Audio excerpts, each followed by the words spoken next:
Ngayon ay ika-3 linggo ng Adbyento. Ipinagdiriwang natin na ang Panginoon ay malapit nang itaboy ang lahat ng takot at kasamaan. Tayo ay umawit at sumigaw sa kagalakan.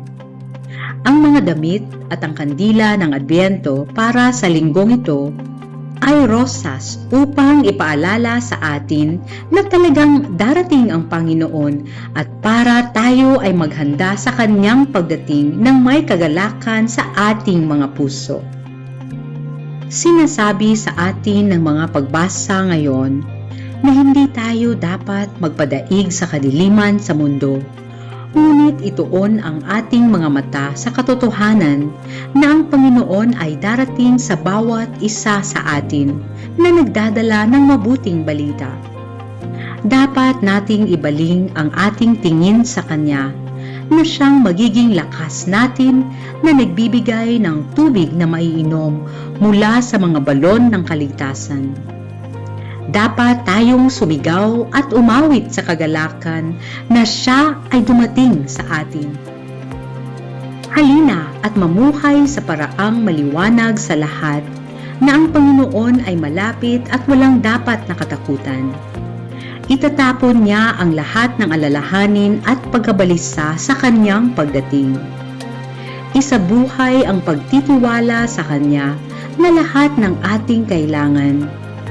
Tayo ay manalangin para sa kanyang kapayapaan, na bantayan ang ating mga puso at ang ating pag-iisip.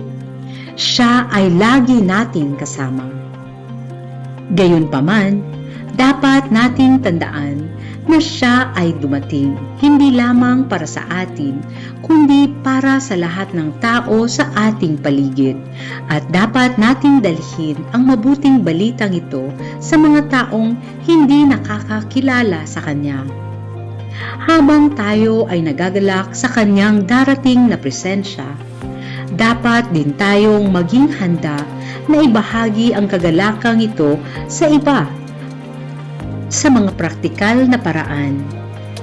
Sinasabi sa atin sa Ebanghelyo ni San Lucas na kung saan tayo ay may 2 tunika, dapat tayong makibahagi sa taong wala. Kapag mayroon tayong makakain, dapat gayon din magbahagi sa mga wala. Para sa atin na nagtatrabaho sa mga trabahong may kinalaman sa pagbubuwis sa iba, dapat tayong gumawa ng patas na trabaho at hindi hihigit sa kinakailangan ng halaga.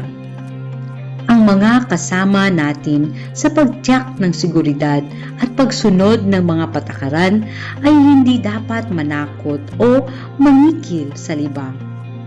Lahat tayo ay dapat makontento sa ating natatanggap. Sinabi ni San Juan Bautista sa mga tao sa pagdating ni Kristo, babautismuhan niya ang lahat ng banal na Espiritu Santo at apoy. Gagamitin din niya ang kanyang pamaypay para sa paghiwalayin ang trigo sa ipa. Maging mapagmatyag tayong lahat sa ating mga iniisip at ating mga gawa upang maging trigo at hindi ang ipa na ililipad. Ang mensahe ni Santo Papa Francisco. Ano ang magagawa ko para magkaroon ng magaan na puso?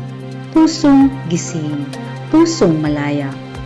Isang pusong hindi hinahayaang madurog ng kalungkutan. Ang paghahanap para sa kapayapaan ay responsibilidad, hindi ng iilan kundi ng lahat. Kaya naman, magbigay tayo ng tulong sa mga nangangailangan.